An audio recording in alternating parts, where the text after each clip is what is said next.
معزز سامعین کرام، برادران اہل سنت، السلام علیکم ورحمۃ اللہ وبرکاتہ۔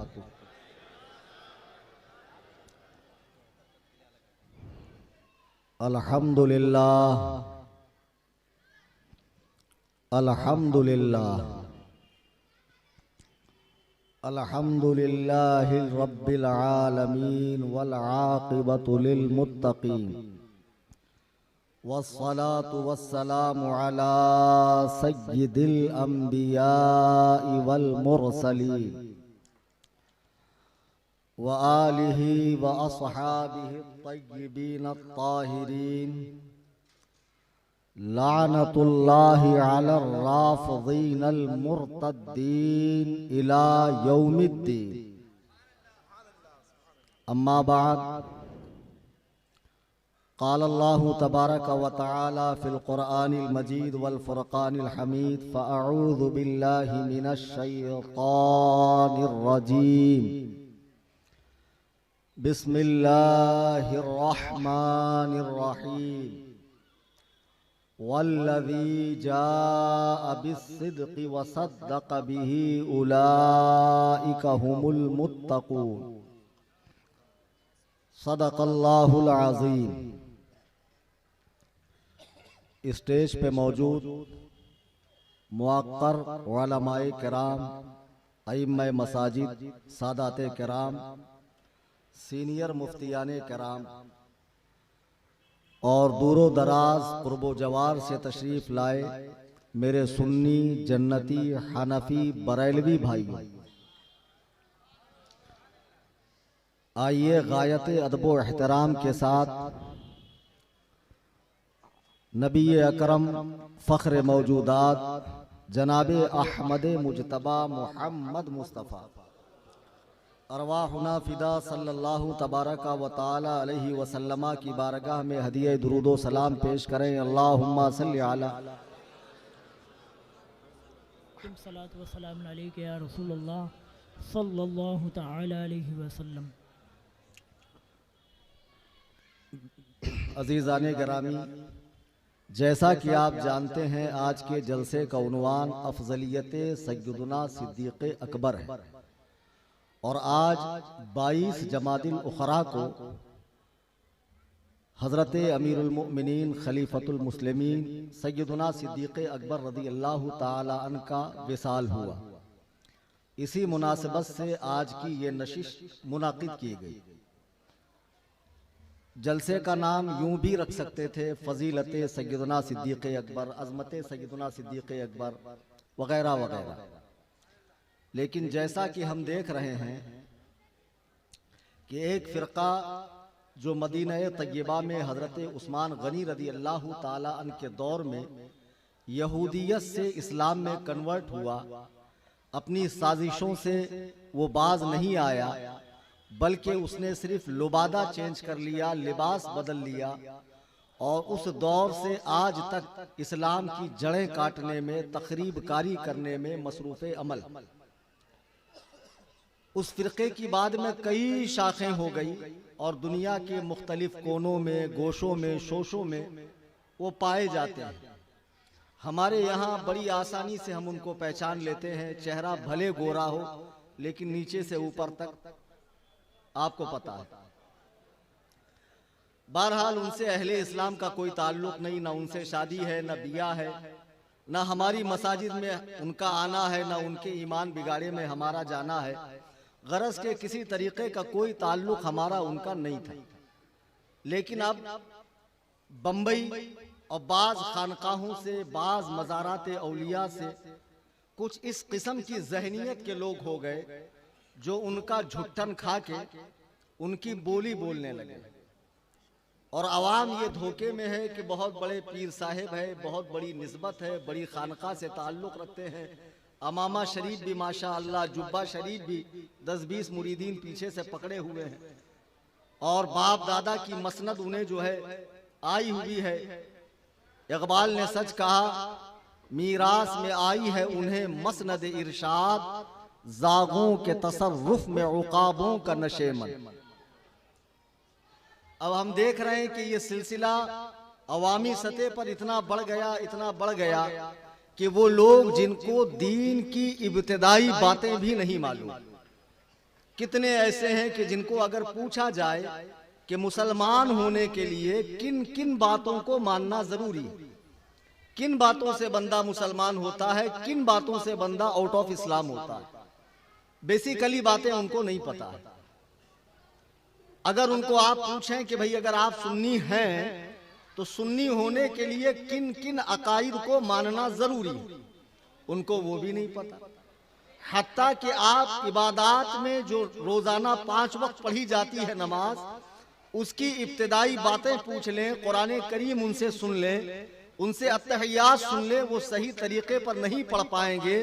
لیکن اس قسم کے لوگ اب ٹرینوں میں، پان پٹی پر، چائے کی ہوٹلوں میں، چوراہے پر، اور جب رات میں تمام لوگ سو جاتے ہیں تو سڑکوں پہ نکل کر ہاتھ میں ان کے عجیب و غریب کڑے، گلے میں کڑے، یا علی کا لاکٹ اور نیلے پیلے ہرے دھاگے ہاتھ میں باندھے ہوئے، بہت بڑے محبت اہل بیت کے ٹھیکیدار ماشاءاللہ، کہ امام عالی مقام نے جس کے لیے عظیم قربانی پیش کی، اس مشن پر پانی پھیرتے ہوئے پورا حلیہ بگاڑ لیا۔ یہ لوگ بحث کرتے ہیں، بات کرتے ہیں کس پر؟ صحابہ کرام کے بارے میں، ان مقدس نفوس قدسیہ کے بارے میں۔ خداوند قدوس و جبروت کی قسم کھا کر میں علماء کی موجودگی میں کہتا ہوں، اگر تم واقعی عاشق رسول ہوتے، عاشق اہل بیت ہوتے، تو خدا تمہیں اس دور میں پیدا کرتا، آج بریانی کھانے کے دور میں نہیں، قربانی دینے والے وقت میں تم پیدا ہوتے۔ آج تم یہاں تک ٹھوس ٹھوس کر کھا لیتے ہو اور رات میں بیٹھ کر صحابہ کے فیصلے کرتے ہو، فلانا تو باغی تھا، فلانا تو جہنمی تھا، اس نے تو ایسے کر دیا، اس نے ویسے کر دیا۔ بدبختو، کان کھول کے سن لو، صحابہ کرام کے فیصلے تاریخی کتب سے نہیں ہوتے ہیں، حدیث و قرآن سے ہوتے ہیں۔ اللہ سبحان اللہ۔ تمہاری عقلیں ماری گئی، تم صحابہ کی عدالت لگا کر بیٹھے ہو چوک پر، روڈ پر، وہ تو ایسا تھا، وہ تو ویسا تھا، وہ تو بھینسا تھا، فلانا ایسا تھا۔ تیری ماں تجھ پر روئے کہ نبی کریم صلی اللہ علیہ وسلم کو جو جماعت اللہ نے عطا کی ہے صحابہ کی، وہ ایسی مقدس جماعت ہے کہ قرآن میں رب فرماتا ہے اولئک الذین امتحن اللہ قلوبہم للتقوی، اللہ نے جن کا امتحان لیا، جب وہ امتحان میں کھرے اتر گئے، جب وہ امتحان میں پاس ہو گئے، تو قرآن ہی سے سنو، قرآن کہہ رہا ہے والسابقون الاولون من المہاجرین، آنے والے فتح مکہ سے پہلے، فتح مکہ کے بعد، یعنی تمام صحابہ، ان کے بارے میں قرآن کہہ رہا ہے رضی اللہ عنہم ورضوا عنہ، اللہ اس پوری جماعت سے راضی ہے اور یہ لوگ اللہ سے راضی ہیں۔ سبحان اللہ، سبحان اللہ، سبحان اللہ۔ صحابہ سے رضا کا مجدہ قرآن دے رہا ہے کہ اللہ تعالیٰ ان سے راضی ہے۔ اب مجھے بتاؤ، جب اللہ نے ان کا امتحان لیا، آپ مدارس میں جائیے، جامعات میں جائیے، یونیورسٹیز میں جائیے، بھلے کسی مکتب میں چلے جائیے، پرائمری اور ہائی اسکول میں چلے جائیے، ہر جگہ کا ایک ضابطہ ہے، ہر جگہ کا ایک ڈسپلن ہے۔ پہلے کورس کروایا جاتا ہے، اس کے بعد ایگزام میں بٹھایا جاتا ہے، جب وہ امتحان میں پاس ہو جائیں تو اس کے بعد انہیں نمبر دیے جاتے ہیں، انہیں ڈگری دی جاتی ہے۔ آپ کو پتا ہے کہ اللہ تبارک و تعالیٰ نے صحابہ کا امتحان لیا، جب وہ پاس ہو گئے تو فرمایا اللہ ان سے راضی ہے، اور انہیں نمبر کتنے دیے؟ یہ جو میں نے آیت کریمہ تلاوت کی رضی اللہ عنہم ورضوا عنہ، یہ سورہ توبہ کی آیت نمبر 100 ہے۔ اللہ نے صحابہ کو 100 کے 100 نمبر عطا فرما دی۔ سبحان اللہ، سبحان اللہ۔ اور پھر 100 کے 100 نمبر عطا فرما دیے، اور وَأَعَدَّ لَهُمْ جَنَّاتٍ تَجْرِي تَحْتَهَا الْأَنْهَارُ، اور یہ ایسی جنت میں داخل کیے جائیں گے جس کے نیچے نہریں بہتی ہے۔ ابھی تو نے جنت دیکھی بھی نہیں، جنت کی بو باس ملی بھی نہیں، ابھی تیرا کوئی ٹھکانہ نہیں ہے بخشش کا، اور تو صحابہ کے فیصلے کر رہا۔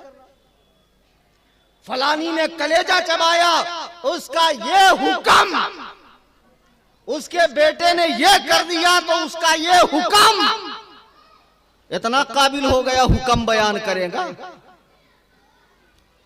اب یہ بولتے بولتے یہ مرض، یہ بغض صحابہ کا کینسر امیر معاویہ پہ نہیں رکا.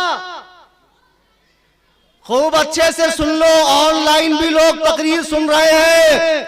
بمبئی میں جتنے کالے پیلے ہرے نیلے اڑیا گڑیا لٹیا چٹیا ٹامک ٹویاں پی رہے حرام خورو، میرا نام کلیم حنفی ہے، سب ہوں عبید رضوی، میں غوث و رضا کا، آگے سے میرے بھاگتے ہیں شیر ببردی. نعرہ تکبیر، نعرہ رسالت، شیر رضا، شیر رضا، نعرہ تکبیر، نعرہ رسالت.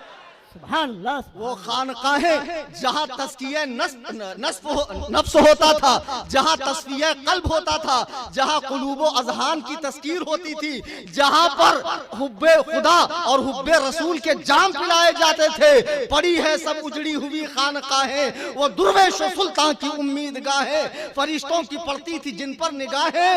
وہ کہاں ہے آج، کہاں ہے وہ جذب الہی کے پھندے، کدھر ہے وہ اللہ کے پاک بندے. اب تو خانقاہیں نہیں خام مخواہیں ہو گئی ہے، اور اس میں جو 2-2 ٹن کے اور 10-10 ٹن کے پیر صاحبان بیٹھے ہیں، لوگوں کی جیبوں پہ نظر رکھنے والے اور مستی کے ساتھ قوالی فرمانے والے، اور عورتوں کے ساتھ بھی بھانگڑا ڈالتے پیر صاحب، اور فرماتے پیر سے کیا پردہ. ساری جو مستی ہے وہ پیر لے لے، اور جتنی سختی ہے وہ مولوی لے لے. شریعت پورا مولوی کی طرف، طریقت مطلب مستی. بھانگڑا ڈالو، فتنے پھیلاؤ، نماز روزے سے فارغ. خدا بندے قدوس و جبروت کی قسم، جو پیر مسجد میں آنے کی صلاحیت رکھتے ہوئے مسجد میں آ کر نماز نہیں پڑھتا، وہ پیر نہیں پیر ہے. خالی پگڑیاں اور القاب اور خانقاہوں کی اونچی عمارتیں مت دیکھو، اس کا تعلق صحیح ہے یا نہیں ہے خود یہ دیکھا کرو. میرے بزرگوں اور دوستو، اب خانقاہیں شیعت کی بولی بول رہی ہے، حافظیت کی بولی بول رہے ہیں، اور اس دریا میں، اس رو میں اچھے اچھے لوگ بہتے جا رہے ہیں. بات امیر معاویہ تک ہی نہیں ہے، ہندا اور ابو سفیان تک ہی نہیں ہے، حضرت حبشی تک ہی نہیں ہے. بات بڑھتے بڑھتے حضرت ابو بکر تک چلی گئی. ہمیں ان سے کوئی لینا دینا نہیں کہ جو اپنا سینہ پیٹتے رہتے ہیں، ان کے سینے ہے ہی اسی لائق، وہ ہمیشہ پیٹے جائیں، کیونکہ ان میں بغض صحابہ ہے. ہمیں ان سے کوئی لینا دینا نہیں ہے، لیکن ان کا جھٹن کھانے والے یہ تفضیلی گروہ جو اپنے آپ کو مولائی کہتا ہے، یہ مولائی نہیں موالی ہے، موالی. ہاں بے شک بے شک. محبت علی کی بات کرتے ہو، حضرت مولائے کائنات منبر کوفہ پر ہیں اور فرماتے ہیں کہ جس دل میں ابو بکر و عمر کا بغض ہو وہاں علی کی محبت نہیں آ سکتی. بے شک بے شک. علی کی محبت وہاں نہیں آ سکتی. آج لوگ حضرت ابو بکر تک چلے گئے اور کہتے ہیں صاحب کہ ان کی افضلیت تو جمہور کا قول ہے اور حضرت علی ان سے افضل ہے. کچھ لنگڑی لولی حدیثیں اٹھا کر لاتے ہیں. ایسا نہیں ہے کہ دلیل نہیں ہے، ہر دعویٰ کرنے والے کے پاس دلیل ہوتی ہے. دلیل کا معیار دیکھا جاتا ہے کس پائے کی. آپ کہیں کہ انہوں نے اتنی کتابیں لکھ ڈالی اس مسئلے میں. ابن تیمیہ نے 2500 کتابیں لکھی ہیں، علماء بیٹھے ہیں پوچھو. اشرف علی تھانوی نے 900 کتابیں لکھی. گستاخی کے بعد کیا اسلام سے اس کا تعلق رہا؟ کتابیں کتنی لکھی یہ مت دیکھو، یہ دیکھو کہ ان کے عقائد ہیں کیا. جو لوگ حضرت علی کو حضرت ابو بکر صدیق رضی اللہ تعالی عنہ پر فضیلت دیتے ہیں، بالاجماع وہ اہل سنت سے خارج ہیں، گمراہ ہیں، بد مذہب ہیں، ان سے کوئی تعلق نہیں رکھا جائے گا.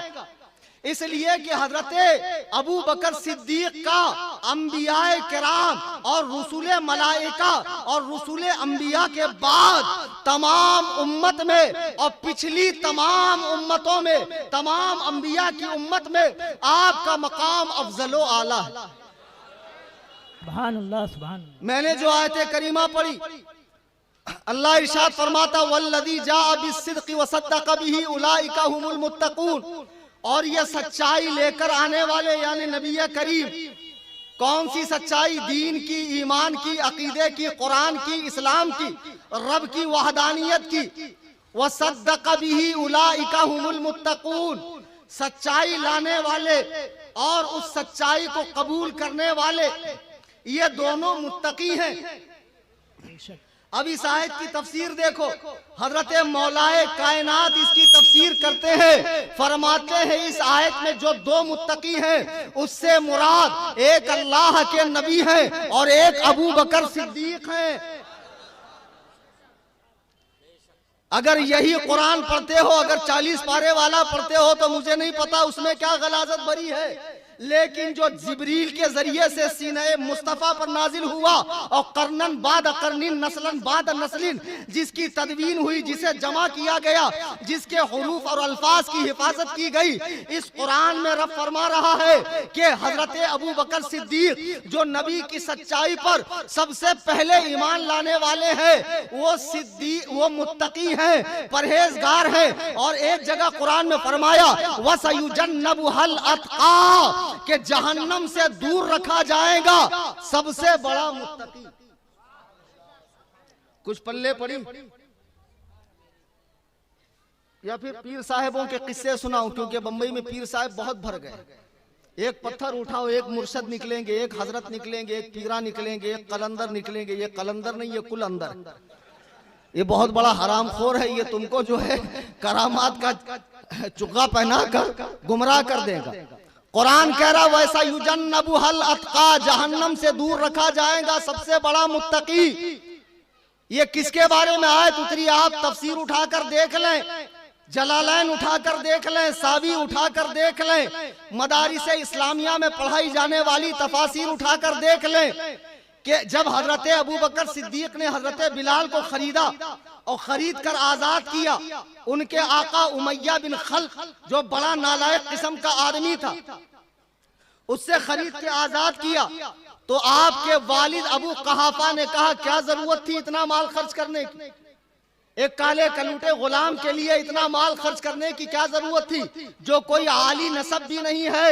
جب حضرت ابو قحافہ نے یہ بات کہی تو قرآن کہہ رہا وَإِسَ يُجَنَّبُهَا الْأَتْقَى، کہ جہنم سے دور رکھا جائے گا سب سے بڑا متقی، جس نے اپنا مال راہ خدا میں خرچ کیا ہے تاکہ وہ مال پاک ہو جائے۔ مجھے بتاؤ، جب قرآن کہہ رہا ہے کہ صدیق اکبر کو جہنم کی آگ نہیں چھوئے گی، پھر جن کے مذہب کے بانی ملا باقر مجلسی نے اپنی کتاب میں یہ لکھا ہے کہ جہنم کے 10 دروازے ہیں، ایک دروازے سے فرعون، ایک سے نمرود، ایک سے شداد، ایک سے حامان، ایک سے قارون اور ایک سے معاذ اللہ ابو بکر و عمر جائیں گے۔ تمہاری مائیں تم پر روئے، او بدبختو، ابو بکر و عمر کے بارے میں جہنم کا تصور کرنے والوں، تمہاری نسلیں جہنم میں جل جائیں گی۔ اللہ نے قرآن میں صاف فرما دیا وَسَيُجَنَّبُهَا الْأَتْقَى، کہ جہنم سے دور رکھا جائے گا سب سے بڑا متقی۔ کون ہے سب سے بڑا متقی؟ حضرت ابو بکر صدیق رضی اللہ تعالی۔ قرآن انہیں متقی کہہ رہا ہے ان اکرمکم عند اللہ اتقاکم، اللہ کے نزدیک لائق احترام، عزت والا، فضل والا، شرف والا وہی ہے جس کے پاس تقوی زیادہ ہو۔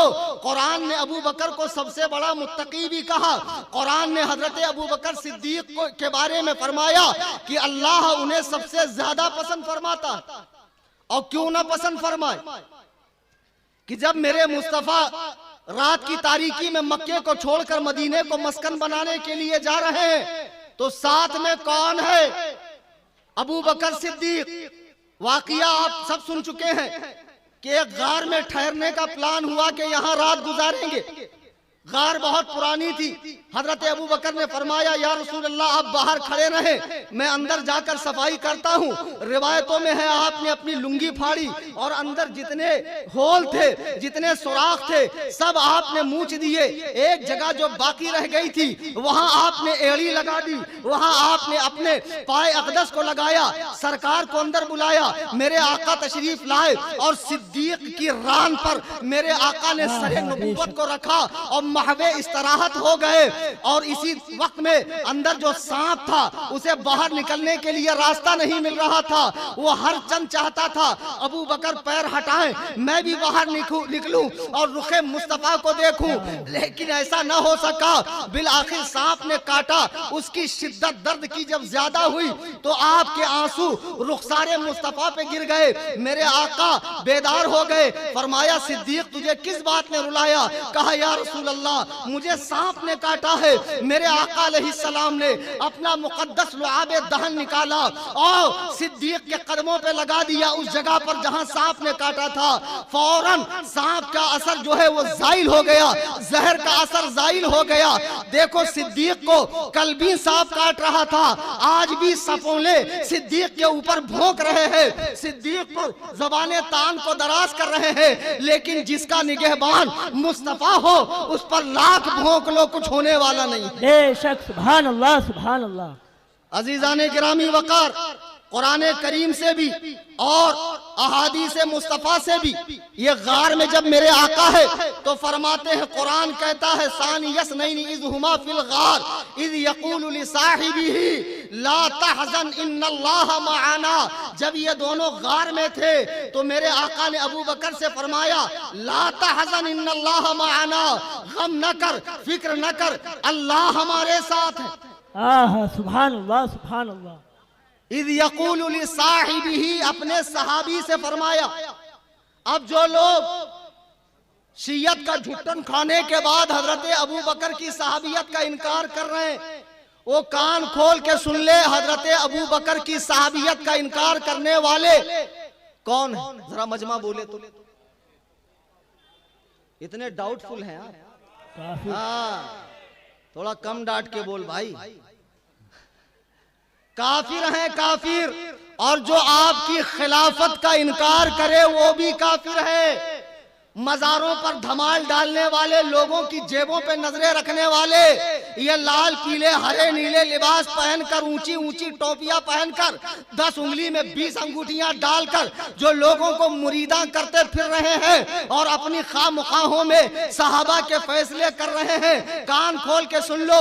میرے آقا نے فرمایا لا تحزن ان اللہ معنا, غم نہ کر, اللہ ہمارے ساتھ ہے. صدیق کے ساتھ اللہ ہے, اور صدیق کا مقام بڑا کیوں نہ ہو, افضل کیوں نہ ہو. ہم یہ نہیں کہہ رہے کہ صدیق افضل ہے, ہم یہ کہہ رہے ہیں انبیاء کی مقدس جماعت کے بعد روئے زمین پر تمام انسانوں میں سب سے افضل ابو بکر ہے. بے شک, سبحان اللہ سبحان اللہ سبحان اللہ. سب سے افضل ابو بکر ہیں.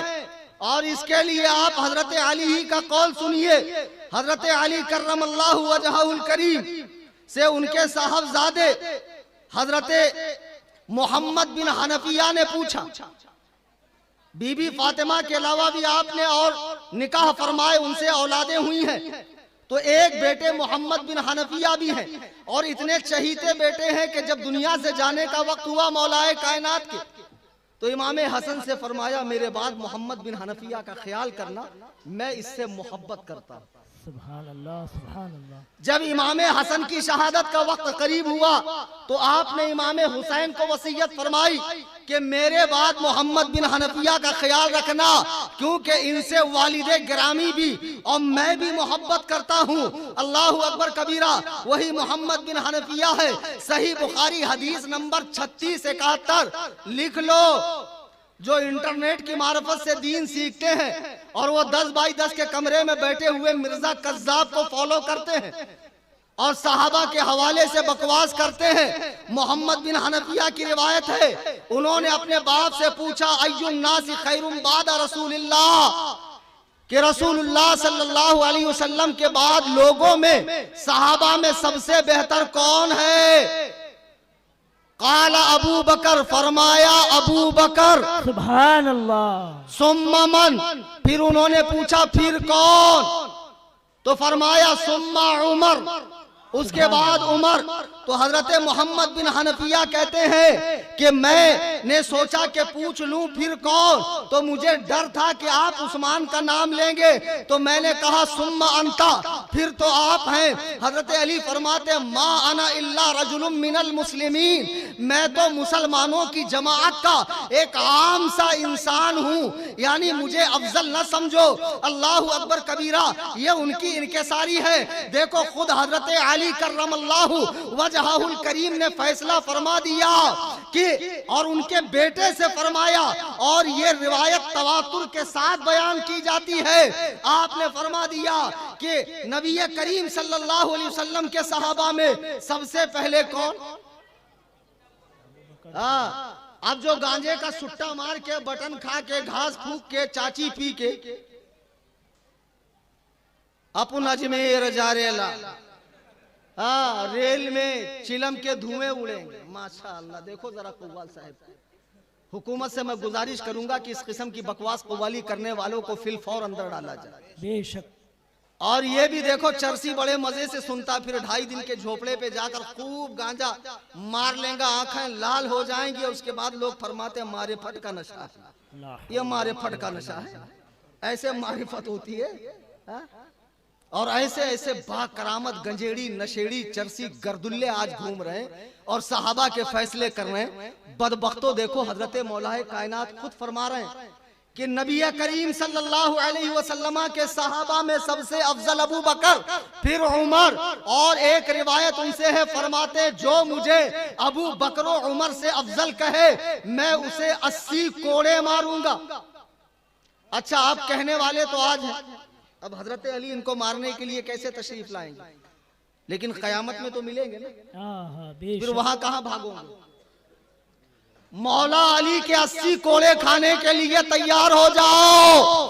حیدر کرار نے ذوالفقار کی نوک سے خیبر کا قلعہ اکھاڑا تھا.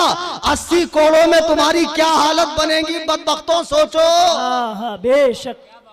بکواس کرتے ہو، نشہ چڑھا کر، گانجا پھونک کر کہتے ہو دمادم مست قلندر علی کا پہلا نمبر. یہ علی ہے جو کہہ رہے ہیں صدیق کا پہلا نمبر. سبحان اللہ. بے شک. یہ علی ہیں جو فرما رہے ہیں صدیق کا پہلا نمبر. اور سنو صحیح بخاری کی روایت ہے، حدیث نمبر 3665، حضرت عبداللہ ابن عمر رضی اللہ تعالیٰ عنہ کہتے ہیں کہ نبی کریم کے زمانے میں جب ہمیں صحابہ کے درمیان انتخاب کا مسئلہ آتا، انتخاب کرنے کے لیے کہا جاتا کہ چنو کون افضل، حضرت عبداللہ ابن عمر کہہ رہے ہیں، صحیح بخاری کی روایت ہے کہ نبی کریم صلی اللہ علیہ وسلم کے زمانے میں کننا نخیر بین الناس فی زمن النبی صلی اللہ علیہ وسلم، کہ جب نبی کے زمانے میں صحابہ میں انتخاب کا مسئلہ آتا، ووٹنگ کا کہ کون افضل ہے، تو حضرت عمر فرماتے ہیں فنخیر ابو بکر، تو سب سے پہلا نمبر ابو بکر کا آتا، ثم عمر بن الخطاب، ثم عثمان بن عفان، اس کے بعد عمر کا نمبر آتا، پھر عثمان کا نمبر آتا. مجھے بتاؤ حیات ظاہری میں مصطفیٰ کریم نے جسے اپنے مسلح پر 17 مرتبہ امامت کی ذمہ داری سونپی ہو، وہ کوئی عام آدمی ہوگا؟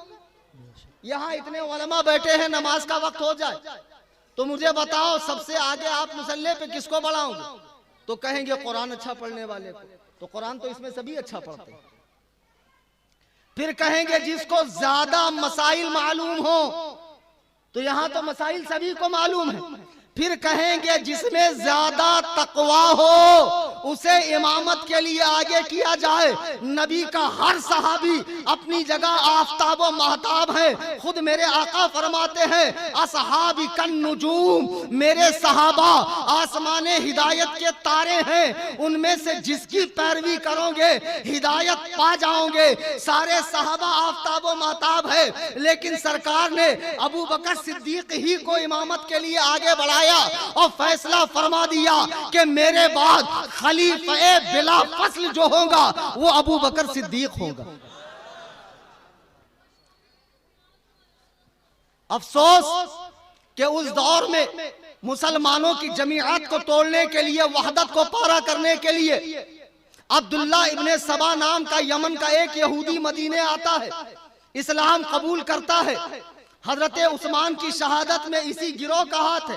جب حضرت عثمان کی شہادت ہو گئی تو پھر حضرت علی خلیفہ بنے، یہاں ان کی ذہن سازی ہو رہی ہے، وہاں حضرت امیر معاویہ اور ان کے گروپ کی ذہن سازی ہو رہی ہے کہ خلیفہ برحق کو قتل کر دیا گیا اور علی بدلہ نہیں لے رہے۔ حضرت علی کے پاس کچھ ایسے مسائل تھے کہ فی الفور آپ وہ کام نہیں کر سکتے تھے۔ مسلمانوں کے دونوں گروپوں کو لڑوایا گیا، دونوں گروپوں کو لڑوایا گیا۔ حضرت علی کے بارے میں اس طرح کے دعوے کیے گئے کہ آپ رسول اللہ کے بعد خلیفہ بلا فصل ہے، بلکہ آپ میں خداوند قدوس نے حلول فرمایا ہے۔ آج بھی یہ عقیدہ رکھنے والے نصیری ملک شام میں پائے جاتے ہیں، جو یہ کرتے ہیں کہ اولاد پیدا ہونے کے بعد پہاڑ کی اونچی چوٹی پہ جاتے ہیں، وہاں سے بچے کو پھینک کر کہتے ہیں اگر تجھے محمد الرسول اللہ کے خدا نے پیدا کیا ہے تو زندہ نہ رہنا، اگر علی بن طالب نے پیدا کیا ہے تو زندہ رہنا۔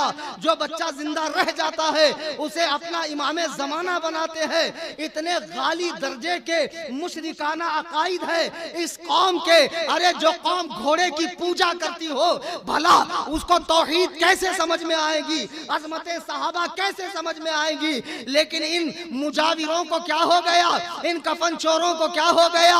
ہم عظمت صحابہ کی بات کر رہے ہیں، کہتے ہیں اجمیر میں نہیں چلے گا، ابے تیرے باپ کا راج ہے۔ جب اعلیٰ حضرت کے غلام اجمیر میں پہنچیں گے تو ایسے چلیں گا کہ تو دکھیں گا بھی نہیں۔ جب ہوا آتی ہے تو مچھر کہاں دکھتے ہیں، سارے غائب ہو جاتے ہیں۔ ہم اجمیر جائیں گے،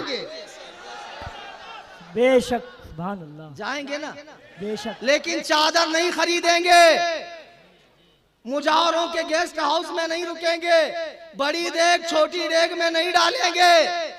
وہ سکھوں جیسی شکل والا ہم دعا کریں گا اس کو، اور وہ سرور چرسی کو، اور جتنے بھی وہاں بھنگی بیٹھے ہوئے ہیں، کسی کو ایک پھوٹی کوڑی مت دینا۔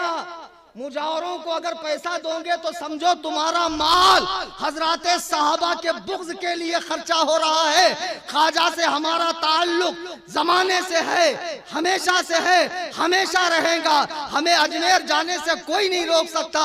ہم نے کب کہا کہ یا نبی نہیں پڑھیں گے، وہ بھی ہمارا سلام ہے۔ ہم نے کب کہا حق معین یا معین کے نعرے نہیں لگیں گے، وہ بھی ہمارا حق ہے۔ لیکن مجھے بتاؤ وہاں نعرے غوث کی اجازت کیوں نہیں ہے، وہاں حق چار یار کی اجازت کیوں نہیں؟ بے شک، بے شک، وہاں حق چار یار کی اجازت کیوں نہیں ہے؟ سنیوں اچھے سے سمجھ جاؤ، معاملہ بہت گڑبڑ ہے۔ جتنے مجاور صاحبان ہیں شیعت کی بولی بول رہے ہیں، اور اکثر تو غالی درجے کے شیعہ ہو چکے ہیں، بے شک، غالی درجے کے رافضی ہو چکے ہیں۔ بہرحال یہ صحابہ پر بھونکنے والی قوم جو افضلیت کے مسئلے میں فیصلے کر رہے ہیں کہ وہ افضل نہیں، وہ افضل نہیں، اور معاذ اللہ گڑی ہوئی حدیثیں اٹھا کر لاتے۔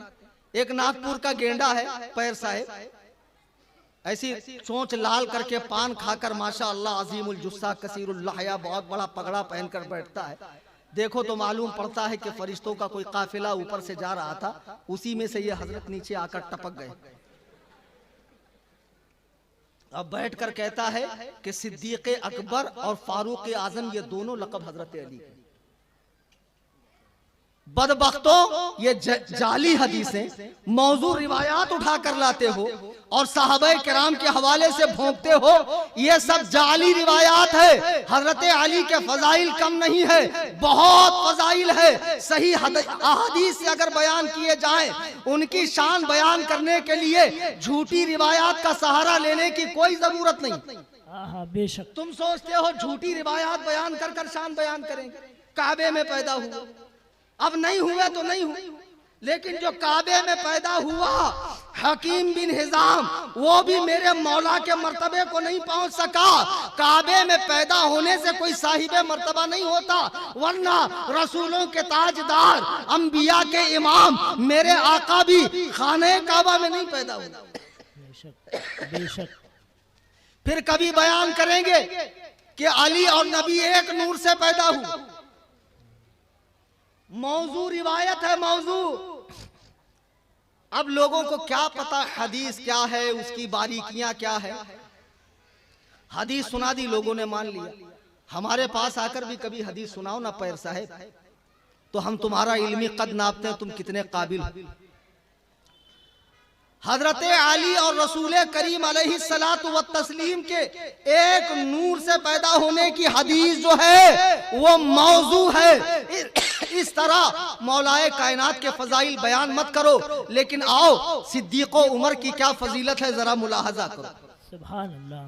آپ سب جانتے ہیں کہ جب ہم مردے کو دفن کرتے ہیں تو دفن کرتے وقت 3 مرتبہ مٹی ڈالتے ہیں, پڑھتے ہیں منہا خلقناکم وفیہا نعیدکم ومنہا نخرجکم تارۃ اخری. ہم نے تمہیں اس مٹی سے بنایا ہے, اسی میں لے جائیں گے اور اسی سے بروز محشر تمہیں اٹھائیں گے, اسی سے تمہیں اٹھایا جائے گا. اچھا سنو, ہم سنیوں کا یہ عقیدہ ہے کہ انبیاء جتنے ہیں سب بشر ہیں.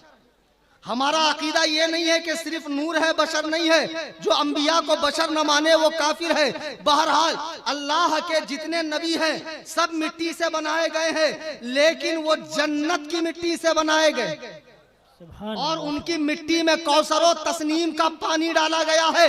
یہی وجہ ہے کہ انبیاء کے جسم پر کیڑے نہیں بیٹھتے, بالوں میں جوئیں نہیں پیدا ہوتی, جسم اطہر پر مکھی نہیں بیٹھتی, پسینہ بدبودار نہیں ہوتا ہے بلکہ پسینہ خوشبودار ہوا کرتا.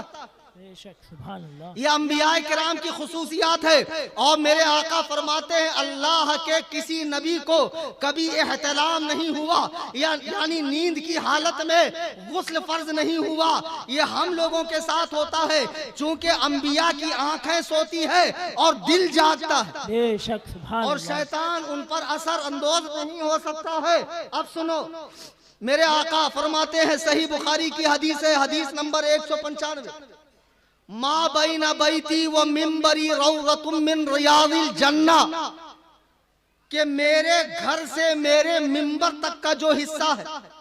آپ میں سے کئی لوگ مدینہ شریف حاضری دیے ہوں, مسجد نبوی میں گئے ہوں, سرکار کے روضے انور کو دیکھا ہوگا. میرے آقا فرماتے ہیں حجرہ عائشہ سے منبر تک کا جو حصہ ہے وہ جنت سے لا کر زمین پر ڈالا گیا ہے, جنت سے لا کر. اور قیامت میں جب تمام زمین فنا ہو جائے گی تو یہ حصہ فنا نہیں ہوگا بلکہ یہ اٹھا لیا جائے گا جنت میں. سبحان اللہ. میں آپ کو جہاں لے کر جا رہا ہوں چلیے وہاں پر, انشاءاللہ آپ کو نکتہ نہیں نکاتی نکات ملیں گے. ہم جب مردوں کو دفن کرتے ہیں تو کہتے ہیں ہم نے تمہیں اسی مٹی سے بنایا, اسی میں لے جائیں گے, اسی سے اٹھائیں گے. حضور علیہ الصلوۃ والسلام فرماتے ہیں عائشہ کے حجرے سے میرے منبر تک کا حصہ جنت کے باغوں میں سے ایک باغ ہے, ٹکڑے میں سے ایک ٹکڑا ہے. میرے آقا ہجری 11 میں وصال فرما گئے, وصال ظاہری ہوا, سرکار کو حجرہ عائشہ میں دفن کیا گیا. یہ فضیلت اور کسی سرکار کی بیوی کی نہیں ہے. یعنی سرکار کس مٹی سے بنائے گئے, جہاں دفن ہوئے حجرہ عائشہ کی مٹی سے, وہ جنت کا ٹکڑا ہے, عام مٹی نہیں ہے. اچھا سنو, حضرت عائشہ فرماتی ہیں کہ مجھے نبی کی بیویوں میں اور بیویوں سے 10 باتوں میں فضیلت حاصل ہے. پہلی فضیلت یہ کہ جب میرا نکاح حضور سے کرنا تھا تو حضرت جبریل میری تصویر ایک ریشم کے کپڑے پر لے کر آئے اور سرکار کو دکھایا کہ اللہ تعالی چاہتا ہے آپ ان سے نکاح فرمائے. او نبی کی بیوی پہ بھونکنے والے ایرانی کتوں, ذرا مجھے بتاؤ, تمہاری کتاب حق الیقین میں لکھا ہے کہ جب امام مہدی ظاہر ہوں گے تو عائشہ کو قبر سے نکال کر کوڑے ماریں گے. او بدبختو, تمہاری مائیں تم پر ماتم کرے. یہ رسول اللہ کی وہ بیوی ہے کہ جن سے نکاح کا پیغام خود اللہ تعالی بھجوا رہا ہے. سبحان اللہ, سبحان اللہ. بہت خوب. نعرہ تکبیر, نعرہ رسالت, مسلک اعلی حضرت مفتی کلیم حنفی صاحب قبلہ. نعرہ تکبیر, نعرہ رسالت. پھر فرماتی ہے کہ ساری بیویاں نبی کی بیوگی کی حالت میں سرکار کے نکاح میں آئی، میں اکیلے کنوارے پن کی حالت میں سرکار کے نکاح میں آئی، اور حضور میرے بستر پہ ہوتے، اللہ وحی کو نازل فرماتا، کسی اور زوجہ کے بستر پر ہوتے تو وحی نہیں آتی تھی۔ فرماتی ہیں حضور اور میں ایک ہی برتن میں غسل فرمایا کرتے تھے۔ فرماتی ہیں حضور علیہ السلام نے دنیا سے اس وقت رخصتی لی، اس وقت دنیا کو الوداع فرمایا جب آپ کا سر مبارک میرے کندھے اور چھاتی کے بیچ میں تھا، اور اس طرح انبیاء کا تاجدار اپنے رب کی بارگاہ میں ملاقات کے لیے جا رہا ہے۔ یہ عائشہ کی فضیلت ہے، اور فرماتی ہے کہ میری برات کا اعلان، میری پاکی کا اعلان، میرے پاک و صاف ہونے کا اعلان سورہ نور کی 18 آیتوں میں اللہ تعالیٰ نے فرمایا۔ بے شک، سبحان اللہ سبحان اللہ۔ یہ قوم حضرت عائشہ پر بھی بھونکتی ہے اور بہت بھونکتی ہے، معاذ اللہ، صرف اس لیے کہ حضرت عائشہ حضرت علی سے لڑ گئی، تم ان کی ساری فضیلتوں کا انکار کر دو گے؟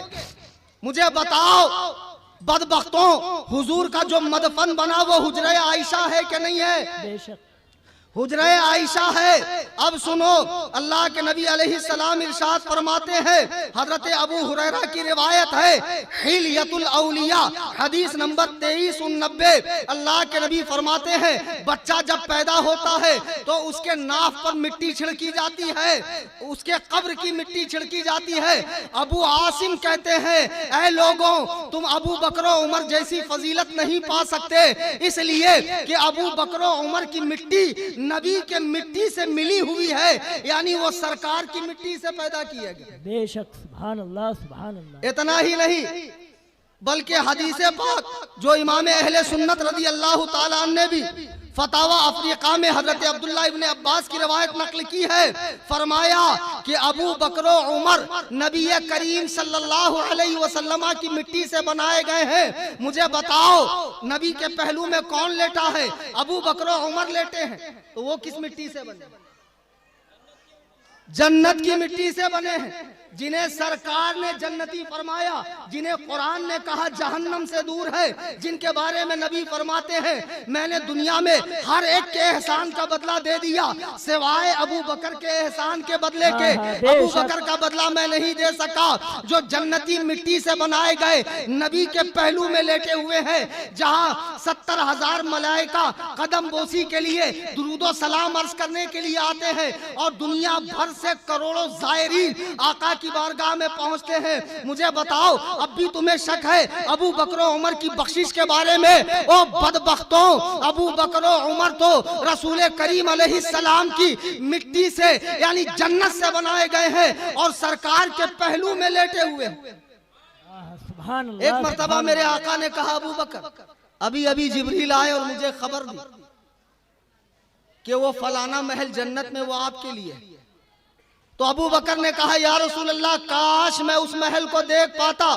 میرے آقا فرماتے ہیں اب بکر فکر نہ کرو، اس محل میں جنت میں میرے ساتھ تم رہو گے، میرے ساتھ تم رہو گے۔ ابو بکر کیا جنتی ہونا ایسا ہی قطعی اور یقینی ہے جیسا یقینی یہ کہ جنت ہے۔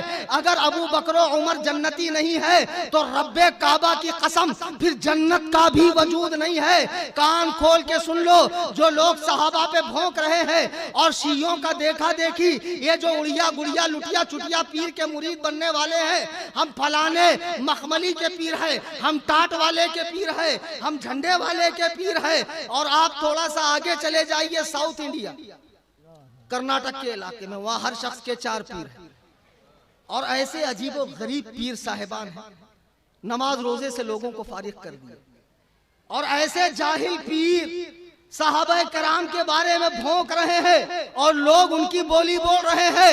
اے افضلیت سیدنا صدیق اکبر کانفرنس میں آنے والوں، عزم مصمم کر کے اٹھو کہ صحابہ کے بارے میں ہم محتاط رہیں گے۔ اہل سنت و جماعت کا جو سچا مذہب ہے کہ نبی کے سارے صحابہ عادل ہیں، ثقہ ہیں، جنتی ہیں، اللہ تعالیٰ ان سے راضی ہے، وہ سب جنت مکین ہو چکے ہیں، اسی عقیدے پر قائم رہیں گے۔ کہو انشاءاللہ۔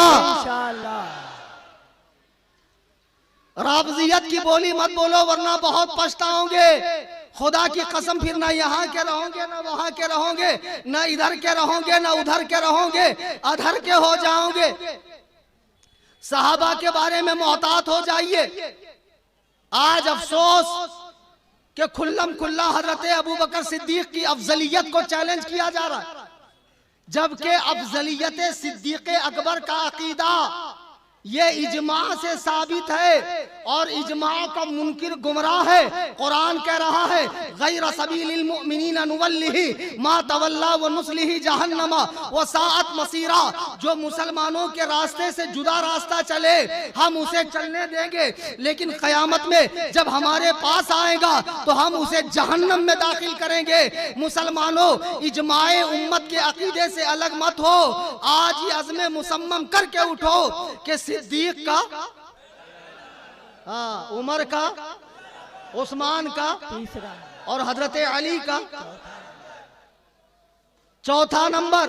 یہی اہل سنت کا عقیدہ ہے. جو اس کے علاوہ بولے وہ رانگ بولی بول رہا ہے. میرے بزرگوں, دوستو, اللہ تعالیٰ آپ سب کو شاد و آباد رکھے. اور یہ بیان چونکہ آن لائن بھی کافی لوگ سن رہے ہیں, بڑی تعداد میں. تو ایک بات بتا دوں کہ میں کرلا ہی میں رہتا ہوں. میرے جانے کے بعد ہو سکتا ہے کل کوئی انٹرنیٹ پہ چھوٹی سی کلپ ڈالے. ایک بابا ہے, بہت ضرورت سے زیادہ قابل ہے, پتہ نہیں وہ کس مدرسے کے فارغ ہیں. جب وہ اردو بولتے ہیں تو معلوم پڑتا ہے کہ اگل رہے ہیں. ہمارے مولانا توکل صاحب ہیں, فرمانے لگے حضرت ذرا اس کی خبر لیجئے. میں نے کہا بیچارے کو کوئی جانتا نہیں ہے, دو چار مریدوں کے علاوہ. نام لے لوں گا تو خواہ فیمس ہو جائے گا. ہمارے سامنے مناظرے میں آیا تھا, گینڈا سوامی کرسی پہ بیٹھا ہوا, کتابیں نیچے رکھی ہوں. میں نے کہا نیچے بیٹھو بدبخت, تمہیں اتنی تمیز نہیں ہے. کلام اللہ نیچے رکھا ہے اور حدیث کی کتابیں نیچے رکھی ہیں. تو وہ پیر صاحب ہے, تو بہرحال اٹھ گیا وہ. اس کے بعد سے وہ کنٹینیو ویڈیوز بنا کے ڈالتا ہے. کچھ اس کے بھی دو چار ماننے چاہنے والے, بہت زیادہ تو فیمس نہیں ہے. پہلے ٹائر پنچر کا کام کرتے تھے لیکن دکان چلی نہیں, تو سب سے آسان بنا موڑی کا دھندا کیا ہے؟ ابن رشد کہتا ہے لوگوں کو بیوقوف بنانا ہے تو مذہب کا لباس پہن لو. اور یہ بنا موڑی کا بہت اچھا دھندا ہے. خوب بال بڑھا لو, ایڑے چالے کرو.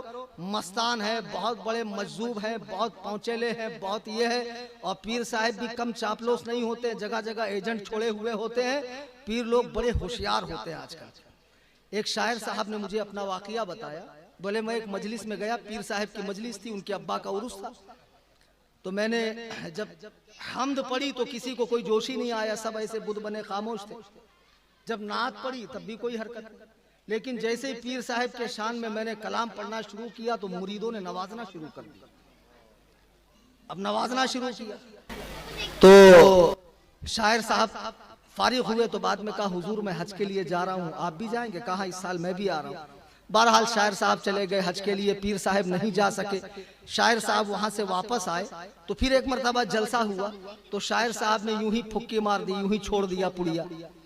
بولے جب میں حج کر رہا تھا تو کیا دیکھتا ہوں کہ خانہ کعبہ میں میرے آگے آگے آپ کے پیر صاحب چل رہے ہیں. مقام ابراہیم پر آپ کے پیر صاحب, مساح پر آپ کے پیر صاحب, مسجد نبوی میں آپ کے پیر صاحب. اور کیا مریدین. لوگوں نے کہا لیکن ہمارے پیر صاحب تو اس سال حج کے لیے گئے نہیں. تو کہا جو میں نے دیکھا وہ جھوٹ ہے. تو لوگوں نے پیر صاحب کو جا کر بتایا حضور آپ اس سال گئے نہیں لیکن شاعر صاحب ایسا کہہ رہے ہیں. تو پیر صاحب بھی بہت چالو چیز تھی, بہت فارورڈ تھے, بہت اسمارٹ تھے. اسٹیج پر آ گئے, کہا آہا آپ نے فقیر کا راز فاش کر دیا. آپ نے فقیر کا راز فاش کر دیا. بہت چالو چیز ہے پیر صاحب لوگ. کان کھول کے سن لو, پیر میں 4 باتیں ضروری. نمبر 1, پیر ٹناٹن کھناکھن ٹنچ سنی ہونا چاہیے جو اس زمانے میں مسلک اعلیٰ حضرت پر ہو. نمبر 2, پیر کا سلسلہ نبی کریم تک ملنا چاہیے, اتصال سلسلہ. یہ جو 22 فٹ کے بال رکھے ہوئے ہیں, کوئی کسی کا ملنگ بن رہا ہے, کوئی کسی کی دیوانی بن رہا ہے, کوئی کسی کی سہاگن بن رہا ہے, کوئی کسی کی ناگن بن رہا ہے, کوئی کسی کی ابھاگن بن رہا ہے, کوئی پیلے وسط پہن کے گھوم رہا ہے, مجھ پہ نماز روزہ معاف ہے, کوئی چوڑی اڑی ڈال کے کڑا پہن کر ناک میں نتنی باندھ کر موسیٰ کی سہاگن بن رہا ہے. ہم تو مجذوب ہیں, ہم پر نماز نہیں ہے. حرام خورو, کھاتے وقت 72 قسم کے آئٹم ٹھوس ٹھوس کے کھاتے ہو، لیکن جب نماز کا وقت آتا ہے تو مجذوب بنتے ہو۔ سچا مجذوب تو وہ ہے کہ جسے ہوش ہی نہ ہو، کھانے پینے کا برابر ہوش ہے، مریدنیوں کے ساتھ ڈانس کرنے کا ہوش ہے، مالدار مریدوں کو آگے بلانے کا ہوش ہے، لیکن جب روزے اور نماز کی بات آئے تو پھر شریعت ان سے اٹھا لی جاتی ہے۔ بہرحال نمبر 2 پیر کا سلسلہ سرکار تک ملنا چاہیے۔ نمبر 3 یہ اسے اتنا علم ہو کہ عقائد کے مسائل وہ کتابوں سے نکال سکے اور مریدوں کو بتا سکے۔ اور نمبر 4 متبع سنت ہو۔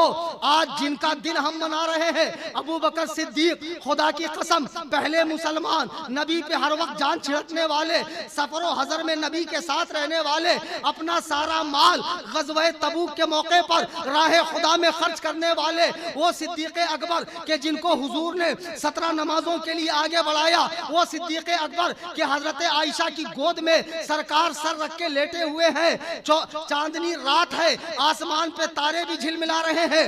اما عائشہ پوچھتی ہیں یا رسول اللہ کیا کسی شخص کی نیکیاں اتنی ہوں گی جتنے آسمان میں تارے ہیں؟ حضور نے فرمایا ہاں، عمر کی نیکیاں اتنی ہے۔ حضرت عائشہ تڑپ گئی، یا رسول اللہ جب عمر کی نیکیوں کا یہ عالم ہے تو میرے باپ ابو بکر کی نیکی کا عالم کیا ہے؟ اللہ کے نبی فرماتے ہیں اے عائشہ، عمر کی ساری نیکیاں ابو بکر کی ایک نیکی کے برابر ہے۔ بے شک نعرہ تکبیر، نعرہ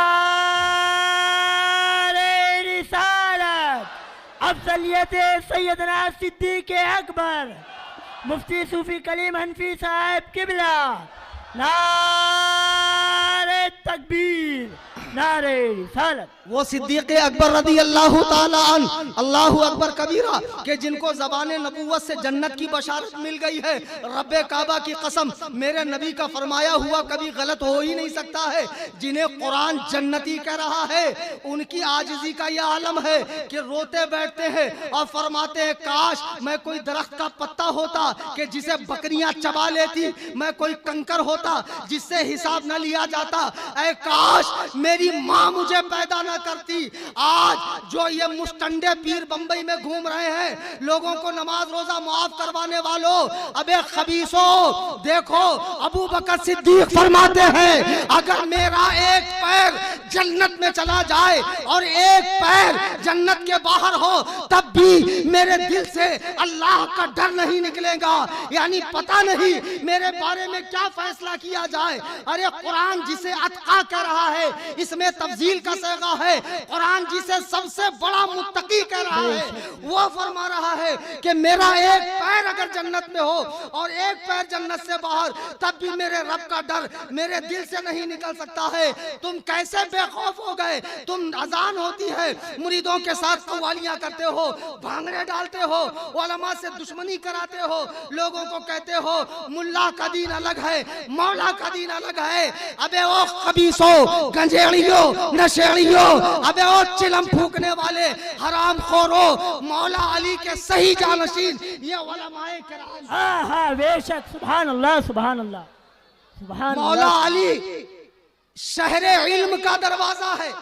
مولا کا چاہنے والا علم والا ہوگا، ایسے بھنگی نہیں ہوں گے کہ جنہیں سورۃ الفاتحہ تک نہ آتی ہو۔ خدا کی قسم ایسوں کے چکروں میں نہ پڑو، نہ ان سے دعا تعویذ لو، نہ ان کی خامخواہوں میں جاؤ، نہ ان کے باپ دادا جو مر کھپ گئے اور جن کی مزاریں بن گئی ہے وہاں جا کر ان کے عرسوں میں شرکت کرو۔ جو بدعتی ہیں، صحابہ پر بھونکنے والے بد مذہب ہیں، ان سے ہر تعلق توڑ لو۔ بے شک۔ اب بہت بھونکیں گے صاحب، تو ایک بات بتا دوں کہ جن کو مناظرے کا شوق چل رہا ہے، افضلیت صدیق اکبر کے عنوان سے، حضرت امیر معاویہ کے عنوان سے، حضرت سفیان و ہندہ کے عنوان سے، میں کرلا میں رہتا ہوں، میرا نمبر بھی نیٹ کے اوپر اویلیبل ہے، آ جانا انشاءاللہ الرحمن آپ کا شوق پورا کر دوں گا۔ ہاں بے شک۔ آئی سمجھ میں بات؟ جن کو مناظرے کا شوق چل رہا ہو، جو ایرانی چائے پی کر جن کا دماغ خراب ہو گیا ہو اور شیعت کی بولی بول رہے ہوں، شیعت کی بولی بول رہے ہوں، ان سبھی کو میرا چیلنج ہے کہ حضرت ابو بکر صدیق کے حوالے سے میں نے بہت اختصار سے بیان کیا، چونکہ 8 روز سے میری طبیعت خود سے ہی نہیں تھی، بخار میں اور سردی کھانسی میں تھا، میں نے بہت دوائیں وغیرہ لی، بہت احتیاط برتا، پانی وغیرہ پینے کے معاملے میں بہت پرہیز کیا کہ کسی طرح میں حاضر ہو جاؤں، ایک آدھ گھنٹہ بیان کر لوں، نہ جانے کی صورت میں عوام بدزن ہو جاتی کہ تاریخ دے کر آتے نہیں، اس لیے میں حاضر آیا۔ تو میرا چیلنج اچھے سے نوٹ کر لو، اگر میرے جانے کے بعد گوونڈی میں بھی کسی کو مناظرے کا شوق چل رہا ہے تو بلا لینا، یہ فقیر حاضر آ جائے گا، اور اگر میرے گھر پہ آنا چاہتے ہو قصر ابو حنیفہ پر تو آ جاؤ، الحمدللہ موسٹ ویلکم فور ٹھکائی، اینی ٹائم، کبھی بھی آؤ، بہت اچھے سے تمہاری خاطر کروں گا، اتنے اچھے سے کہ ساری بقراتی پچھلے راستے سے نکل جائیں، اور زیادہ بقراتی ہمارے سامنے مت جھاڑنا۔ ایک بہت بڑا بقرات تھا، غیر مقلد گیا لکھنؤ، تو غیر مقلد یہ گوگل کے مقلد اہل حدیث، آتا جاتا تو کچھ ہے نہیں، انٹرنیٹ سے حدیثیں پڑھ پڑھ کے بڑے بڑے اماموں پہ بھونکتے، تو گیا لکھنؤ تو ایک نواب صاحب کے ہاں اس کو نوکری مل گئی۔ اب نواب صاحب کے ہاں اردو بہت بولی جاتی تھی، تو اس نے 2 لفظوں کا رٹا مار لیا، تشریف رکھیے، تناول فرمائیے۔ اب اس نے کہا یہی بات میں اپنے گاؤں میں جا کر مولویوں کی دعوت کر کے بولوں گا۔ گاؤں گیا، دعوت کیا، سارے مولوی آگئے، اب اس کو بقراتی بگارنا تھا کہ میں بہت قابل ہوں، اب سارے مولوی آگئے تو اس کو یاد ہی نہیں آ رہا بولنا کیا ہے، اب آئین ٹائم پہ بھول گیا بیچارہ، بڑی دیر جو ہے بغلیں بجانے کے بعد کیا بولوں کیا بولوں کیا بولوں، تو پھر کہتا بیٹھو اور ٹھوسو۔ آئی سمجھ میں بات؟ تو جو نقلی مال ہے وہ اصلی کے سامنے آنے کے بعد اس کی قلعی خود بخود کھل جاتی ہے۔ تو جتنے لوگ آن لائن سن رہے ہیں، آف لائن سن رہے ہیں، بعد میں اگر بخار چڑھے تو یہ فقیر کلیم حنفی رضوی مسلک اعلیٰ حضرت کا ادنا خادم، عظمت صحابہ کے حوالے سے، عظمت شیخین کے حوالے سے، ائمہ اربعہ کے حوالے سے، اہل سنت کے سچے مذہب کے حوالے سے اینی ٹائم مناظرے کے لیے تیار ہے۔ اللہ تعالیٰ اس جلسے کو منعقد کرنے والوں کو جزائے خیر عطا فرمائے، جو اتنی اچھی محفل انہوں نے منعقد کی، اور جو علماء یہاں تشریف لائے، جیسے ہمارے مولانا یونس صاحب مفتی، رئیس صاحب، سید شمشاد صاحب مفتی، فیروز صاحب، اور بھی کئی سارے مفتیان کرام ہیں، علماء کرام ہیں جن کے نام میرے ذہن میں نہیں ہے۔ اللہ تعالیٰ ان سب کو جزائے خیر عطا فرمائے۔ کھڑے ہو کر صلاۃ و سلام پڑھیں، شاید کہ اتر جائے تیرے دل میں میری بات، انداز بیاں گرچہ بہت شوق نہیں، وما علینا الا آپ حضرات بیٹھے رہے۔